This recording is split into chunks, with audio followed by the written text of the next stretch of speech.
All right, guys, today we're here to talk about the Detroit Red Wings and their 2022-2023 season that's just gone, and to also discuss how they're looking now that the draft is finished. Free agency has been open for the past 2 weeks. So, first off, I'll jump in to just chat about their season just gone. I mean, it was looking pretty good, by all means. Basically, come trade deadline, they were sitting in a wildcard spot, and Yzerman just decided to basically gut the team and trade out all of their 2023 UFAs, which, I think ultimately was the right move. I don't think that they were going to really do anything in the playoffs. They weren't quite ready to go, and it's probably not worth risking losing all of those players for free. And it also just, it brought them back quite good assets that they could, utilize to sort of top off this sort of rebuild that they're in. Um, so yeah, I mean, it was a weird one. You don't usually see a team gut their side like that, when they're sitting in a a wild card spot, basically as trade deadline is almost over. But look, he looked at it and he made a decision. He went, "No, we're not ready, and I'm not willing to lose all these players for nothing." So he moved them on, and they fell down to 24th in the league. 35 wins for the season, 80 points overall. And yeah, it was a real strange last 20 odd games for them, because like I said, they were primed in a wild card spot right as that deadline day was approaching. And within a few weeks they were all of a sudden, yeah, quite significantly out of the race. And it was pretty clear once they'd made all those moves that it, playoffs were not on the agenda. But yeah, as I said before, I feel like that was the right move by Yzerman. If he had kept, or if he had become a buyer at that stage, they probably would have made playoffs. However, at what cost? Because I don't believe they would have gone anywhere. I dare say it would have been a first round exit. Um, and then what? You're forced to try and sign all these UFAs, or they leave for nothing, and you're left in a lesser position than when you started. So ultimately, I feel like it was a really good stepping stone for Detroit. I think at the start of the season, Detroit fans were probably hoping for playoffs. But I, I kind of look at it as a positive. Like, guys, you were there. You were around the mark. You were that wild card spot. You were that wild card team up until Yzerman made the decision to go, nah, not this year, and pull it back and hold assets to help you in the future.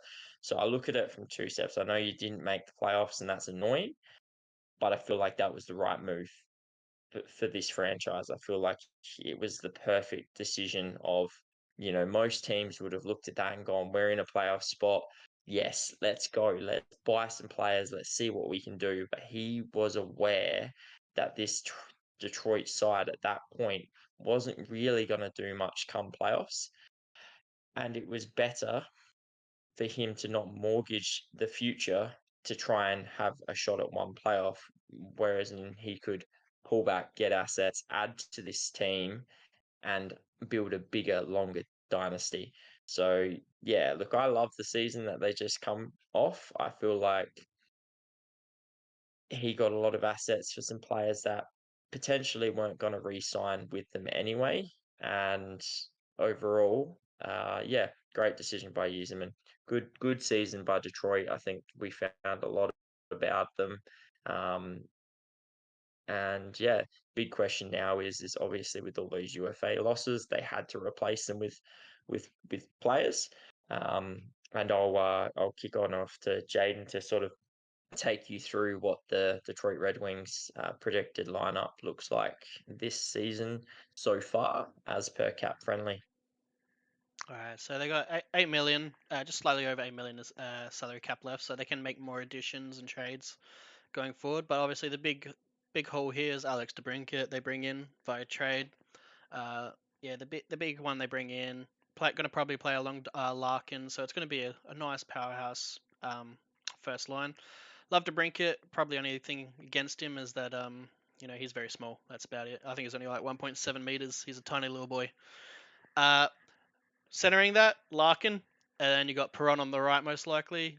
Second line, Fabry. They bring in JT Comper, 5.1 million. So, yeah, not bad. Maybe too much, maybe not bad.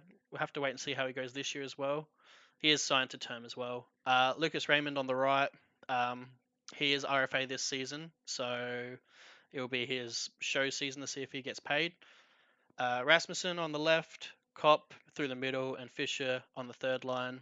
Then Costin, who was brought in with the Yamamoto buyout from Edmonton. So they get some nice, I think it's 6'4", nice big body, get a bit harder to play on the wings. Then you got Valino, who has yet to be re-signed, and then Sprong on the right. So it's a bit of a mix, the forward line there. But I guess I'll move on to the defenders. You got Jake Woolman, and Moritz Seider on the first. You got Chiriot and Hull on the second. Maybe a little bit expensive for Hull, 3.4 with 3 years, but we'll have to wait and see. And Oli Mata, who's a bit expensive at this point, and Gosta Spare they brought in for 1 year at 4.1. I think it's just a show me year for him, so then he can get paid out next year when the salary cap goes up. Goalies, you got Huso and Reimer. It's a bit of a iffy goalie situation there. Like he could really hit it, could really not. They haven't had the defense or team in front of them majority of the time, so we'll have to wait and see how they go with a somewhat decent team, and hopefully, with all of these UFAs, I know, but if he does strip it down at the deadline like he did last year or not, but maybe they go a full season with having a decent team in front of them. Scratches, Berggren, Soderblom, Lindstrom, and I just put in there Marco Casper and Lombardi as they have been signed to entry level contracts. Don't know if they will play or not. We'll have to wait and see. Also, a note is Nate Danielson just recently signed his entry level contract as well. We'll have to wait to see if he plays, but yeah. Notable losses: they lose Kubalik and Sabrango to Ottawa, Hag to Anaheim, Hellberg to Pittsburgh, Osler to Calgary, and Zadina, just a mutual contract termination. I guess we can go through that on was that the right decision or not. I guess, you know, Yzerman just lost a little bit of faith with him, and what was he like 1.8 million? They terminate his contract, and he signs for 1.1 million. So he doesn't get that much cheaper. I don't know if I feel like you still take the risk on Zadina. Honestly, I know they fell out of love with him and whatnot. He wasn't really showing himself in Detroit, and it's probably better for his career that he did go elsewhere. But I guess my overall Yeah, I mean, outlook for this team, I'll just say is I'm not. I used to be a very big Yzerman believer, like believe in the plan. I'm starting to lose faith in it just from seeing this like UFA cycle that he's going through at the moment. Just buying these 1 year UFAs through free agency, and I don't think that's how you build a team. yeah, I, it is concerning around the UFA situation. I mean, if they're in a wild card spot again, like they were the season just gone, he's gonna be faced with that same decision, right? Like, what do you do?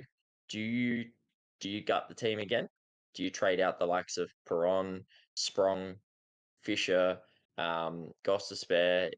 You've got four players there that will probably net you a return come deadline, but is is that just what you're gonna do every year, or is this like is there a method to this? Is this the final year of them gutting the team, or are they going to do it the very next year when the likes of Oli Mata is a UFA, Fabry is a UFA 2025? Like, is this going to be a continuous sort of trend for Yzerman, or is he going to make the decision? Like, I mean, hey, if they're completely dog shit, it's a pretty easy decision, right? Like this year, all right, we're not going to make playoffs. We can gut the UFAs, get some things for them, but it's going to be a real tough decision if they're in that wild card spot again. They're not, they're not one of the top 10 teams in the league, but they're going to be in playoffs if they continue that run. Um, and I just don't know if gutting the team again for the sake of assets would be the right move this time, because you're probably going to lose the faith of some of your fans. They're going to sort of turn on you and go, "Well, is this just going to be your plan every year? You're just going to rinse and repeat, or are we ever going to get to that point where we're confident and we actually start to push for it?" So yeah, and especially with DeBrincat, he was only signed to a 4-year deal. So every year that you waste, you're wasting a year of DeBrincat. And he's UFA in 2027. So you don't want to go and waste this year and gut the team when you're in a wild card spot, then maybe be faced with it again in 2025. So yeah, I think it's going to be a big telling year this year for him. I think I'm not off of him just yet. I do like some of the things he's done and what he's brought to the table. I think DeBrincat's a fantastic pickup. I like JT Confer. 5 mil is questionable, but I still think I don't he's like a the great don't great like the pickup. cap for him. He hasn't scored over 20 goals. Yeah, 5 mils are, yeah, as a center, you should be scoring 20 goals at least. And he hasn't done it in his career, so that's my yeah, issue with him at 5 mil. Uh, yeah, like I yeah. It said, is it is yeah, questionable one, yeah, like I said, he has but brought in some good signings, like with term, with DeBrincat, Costin, Comper, and Hull. Like they've got 3 or more years in term there. But then he did bring in what was it, like 4 or something 2024, 1 year UFAs. So I know you have to fill out the roster in a sense, but I just want to see more people with term in a sense. Like you got some RFAs at 2024 as well that you got to sign. So the salary cap's going to be more of an issue. I know they bought out Yamamoto to free up some cap space, so it'll be interesting to see if they use it this year because they still got 8 mil. This team could definitely get better. I'm not sold on the defense. Like I like Cider. Hull's decent. I would consider like probably a fourth or fifth best defender on a general team. Ghost is he's basically a winger in regards to defense. He'll quarterback your power play, but he can be a defensive liability. And I just feel like for Detroit, they needed more sound defense as a team as a whole as well. Some more defensive forwards, and they get harder to play with yeah, Costin. Big body, 2 million. Not bad for a little bit of term as well. So and stopped him going from to the KHL. Obviously, their goalies don't really have term. 1 year for Reimer, 2 years for Huso, so they'll have to work out that situation as well. I just feel like this team is always cycling through players, um, in and out, in and out. And I know they've built through the draft, and you got like Danielson, Casper coming through, who are your centers. And it's kind of interesting that you got those centers coming through, then you do a JT Comper deal. But and you've yeah, already got Andrew Kopp as well, yeah, right? You only just signed Kopp like the season prior, and now you've signed JT Confer. You've got Dylan Larkin, obviously long term, and then you've got the likes of like your last two first round picks are centers as well. So yeah, I think it's not necessarily a bad thing. I think Confer and Cop can potentially play on the wing as well. So it just gives them options. But yeah, it is interesting when your last two big draft pick, first round drafts are centers, and your last two big, or other than DeBrincat, your free agency signings anyway, mm, have both been two long term $5 million centers. yeah. While you have a So it's Dylan Larkin interesting. as your first, so it, Yes. it, it Yeah. doesn't. Exactly. I feel like one of those is going to age badly, either it's Cop or Compa. Obviously, Mm. Cops ends 1 year I think sooner, Cop. but yeah, he's got Yeah. 500,000 extra. He does end 1 year sooner, so I would see that being flipped at some point in the future, more than likely. If Danielson and or Casper work out. But that is my issue in regards to what they've done there. Like I don't mind Hole, defensive defenseman. When he makes mistakes, it's very noticeable. But like statistically and generally, he's actually a pretty sound defender. Ghost, just pure offense at basically they would quarterback your power play, so the power play should hopefully get better. And Well, you got Cider on the first and Ghost on the second, so yeah, I so think it's pretty they're deadly. pretty set. And yeah, so I love the DeBrinket pickup. I think Chicago let him go for a bit too little when he went to Ottawa, and I feel like Ottawa got a little bit of a better return, and Detroit do get a good player. Hopefully he bounced back. Once again, he is small, and you got Dylan Larkin, so it's a little small ballage. You do have Peron there, uh, and I just think they are lacking just I don't know, just another forward, just like one other Well, medium or that's why big the name forward. Yamamoto yeah, that's why the Yamamoto call is strange to me. I think unless they utilize this $8 million in cap to bring in someone, I kind of find it an odd call, right? Because Yamamoto, yeah, he's had his issues, but he the year before last, he's put up 20 goals. He he still put up 10 goals in 50 games last season. There's that potential there for him, and it was a 1 year contract, like 1 year RFA. You could have traded away his rights or just said, no, we're not giving him a qualifying offer at the end of the season. Um, so, yeah, I feel like if they don't, and it just gave him another option, right? Another winger that they could have utilized at some point. Um, say Sprong or Fisher or one of those aren't working or they get an injury, um, he could have come through. Not to mention if he was playing well, you can potentially either he, you turn his career around with that new scene, or you move him on, right? Like he starts to play well, and potentially someone comes and goes, yeah, we're keen to pick him up, and you pick something up for him on top of what you already got.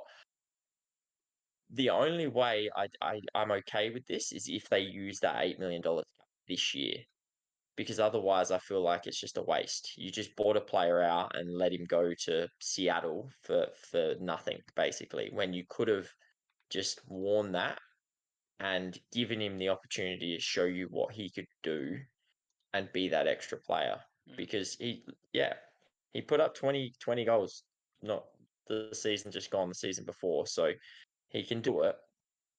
The only So way yeah, I I can find see that strange. the logical reason, not by the player, just by size.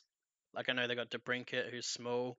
All the other players are basically around 6 foot, maybe bordering 6'1". I know Rasmussen's huge. I think Fabry's like 5'10". Like I can only imagine that it was probably just size. Like they just wanted to make like that's why they're getting Costin, a big body. So Mm, they just get harder to play against, win more board battles. Because I don't think Yamamoto is that great along the boards, and that's the only thing I can think of is why you don't do it. But it's 1 year, no risk, really. If he's playing on your yeah, third or fourth, instead of getting a Sprong or a Fisher, you have a 3 million Yamamoto, which is an extra million over Sprong, and he's an RFA. So if it does work out, you can secure him. But yeah, so it was interesting that they didn't do that. It is interesting that I'm just having a look here. Like the reason why they moved on Zadina as well. I feel like that was something they could have just sat with the risk. I don't feel like there's a team that has to push for it like this season. Like I feel like they've got to improve and push and push and push, but it didn't feel like this was the season they had to go all in. And it sort of feels like he's gone mm, a little bit all in a sense. I know he's got 8 mil cap space free, which is good. Not many teams have that amount, so that does make him good. And yeah, I don't know like what else they're going to look for 8 million, because unless they're maybe eating cap from something, and bringing in a like an overpaid player, but they or something like that, but it works out. I don't know what else they're going to be looking for. Like I feel like they need that forward. I feel like they probably need a depth defender. I don't. Oli Mata at 3 mil is not that great, and then you got to look at your goaltending situation. So I feel like, and they got to obviously sign Valino as well, so they lose a little bit of that cap space. So yeah, I don't know. They probably end up with like 7 mil, something like that, cap space free.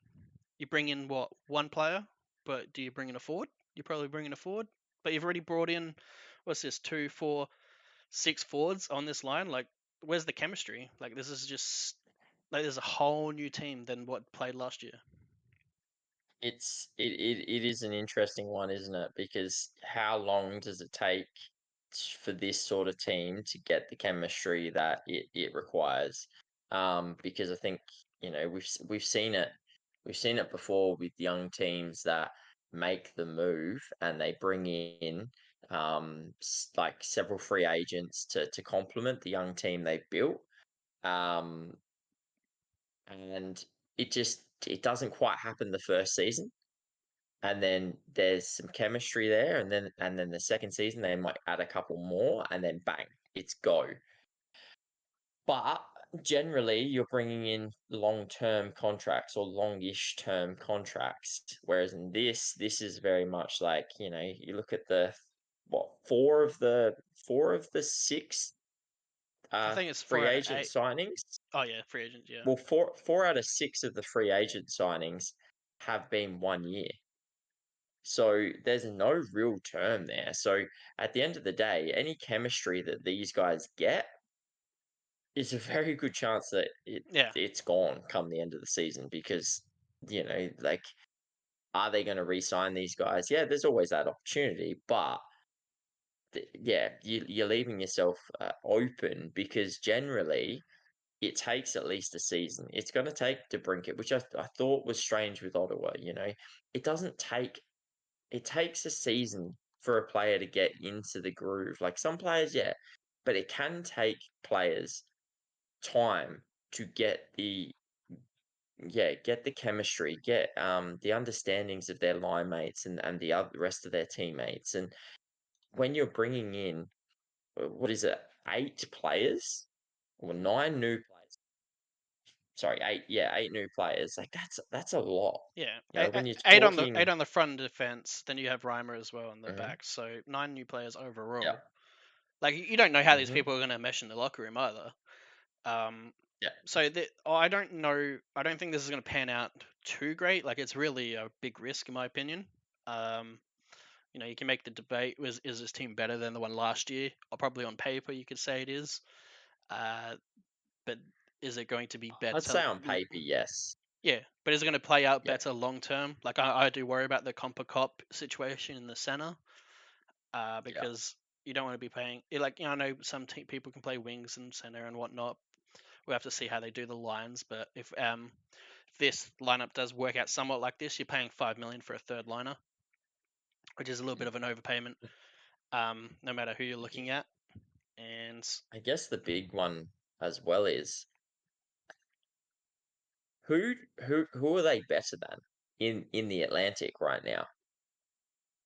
Like I well, know there's some they're question trying. marks around You're, Boston. you're basically trying to leapfrog Buffalo, right? Like that's the team that was kind of where you were at last year. Well, Buffalo and Ottawa, you're trying Yeah, to leapfrog those two, but then you've still got Florida, Tampa Bay, Toronto, and Boston all to get through. yeah. I think like And I I get think it. the top three take a step back. I think all the other ones take a step forward. It's going to be more equal. It's not going to be more Mm, lopsided as it was last year. I I like on paper. I could see this being team being pretty good. Uh, I don't. I feel like it's still missing something. Um, that I would need to fix. Like, would you put this team above Buffalo? Um, Maybe it's like a no, 50-50 there. I don't think so.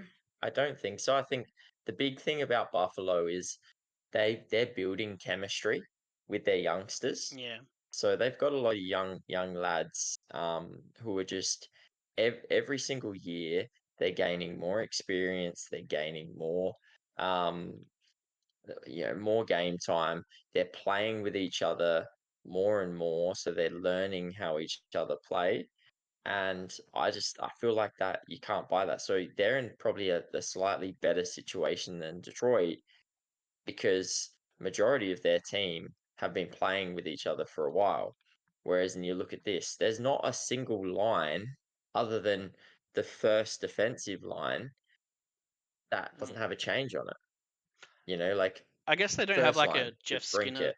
try to kind of salary on there. He's played 2 good seasons last season, so he's got 4 more years, and he's already 31 with a no move clause. Well, it's a dangerous contract. It's a It's a dangerous it's a contract. dangerous contract. Whereas on this team, I don't see a dangerous contract. But I feel like that's kind of No. the only one on Buffalo. Ottawa's in that limbo. Obviously, they get DeBrincat from Ottawa, so it's kind of a in division trade there, which is quite interesting.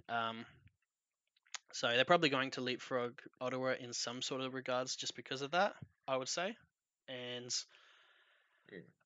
I can see them definitely competing for a wild card spot again because I feel like this team is a little bit better than it was last year. So I feel like they could do what, but they were so roller coaster, it wasn't funny. And I don't know if that's down to the players that they had or the coaching. I feel like it's a little bit on the coaching because if you can do it one night, why can't you do it the other night? And I do like some of the additions they've made. Uh, it's just I'm not fully sold on it. I feel like it's still very risky, and I don't know how it's going to pan out long term. Like their top four forwards are signed to long term in regards to money, going like 4 years plus. But they got three defenders for 3 years or more. For 3 years. But yeah, it just doesn't seem like there's going to be that chemistry, and that's what I worry about. So, and I feel like Buffalo's going to, like you said, are going to have the chemistry there. Toronto's obviously they're probably going to get rid of Nylander or something like that, but they've got that core that's been there for a long time. Boston's Boston, Tampa's Tampa. Even they get stripped more and more, but they've still got that core. And I don't know, like they've just finally built this core. Like Detroit's core now is DeBrincat, Larkin, um, and that's kind of it. Like you got like that's your core. Like you got Just Raymond. Raymond coming Like you got through. Raymond coming through, but like at your moment, like for your first top six, like really your big core, they're your two pieces, and I feel like compared to other teams, they have more core pieces. Yeah. Yeah, for sure. I think they're still a bit away. I think Yzerman still got some work to do. Uh, it'll be interesting to see if he does turn to Marco Casper to see if he can sort of bring anything. But yeah, again, that's why I was sort of surprised with Yamamoto. I feel like he's he's got some talent about him, so it was almost worth the risk. But like I get it, it is what it is. Maybe he's got a signing with that cap space because look, I know they've still got Valino, but he's not going to sign for a lot. He's only going to be a $1 to $1.5 million player signing. So you're still going to have 6.5 mil plus Mm. salary. So you can still bring in a pretty reasonably good player with that. Um, so I'm interested to see if there's any sort of moves that Yzerman tries to pull before the season, just to strengthen this side a little bit more. Because I think, yeah, they're pretty good on the goaltending situation for this year anyway.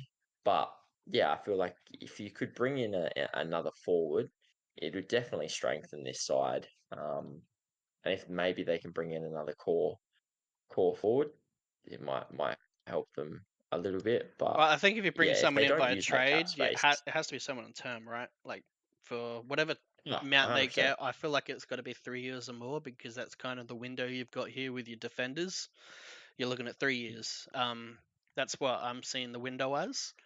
And Mm-hmm. I would like to see if he does bring anybody else in. It has to be kind of a 3 year type of deal, or more type of contract player they're getting. That's what I would be looking for. Yeah. And then you've got that no more of this bring in 1 year UFAs, and you stay with that core into next year, and then just move maybe.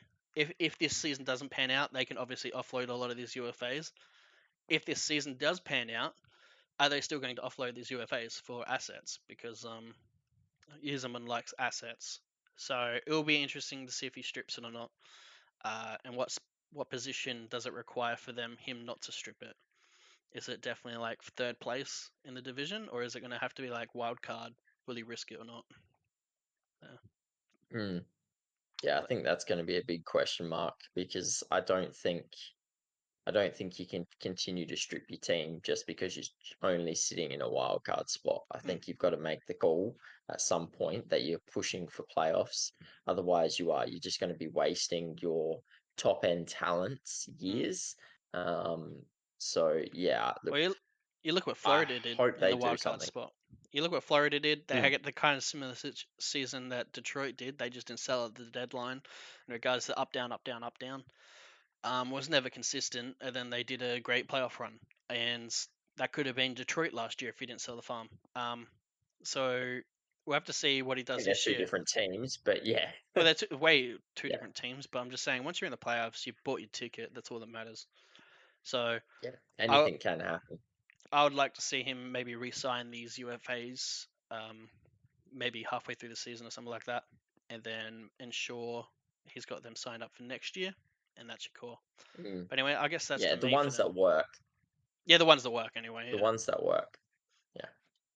Yeah, for sure. I think yeah, interesting times ahead for Detroit. It's I'm very balanced right now. I'm 50-50. I'm not quite off them, but I am very wary about them. Alrighty. I guess we'll leave it there. Don't forget to like the video, leave a comment below, and subscribe to the channel. Leave all notifications on, and I guess till next video, we'll catch you guys. See you guys.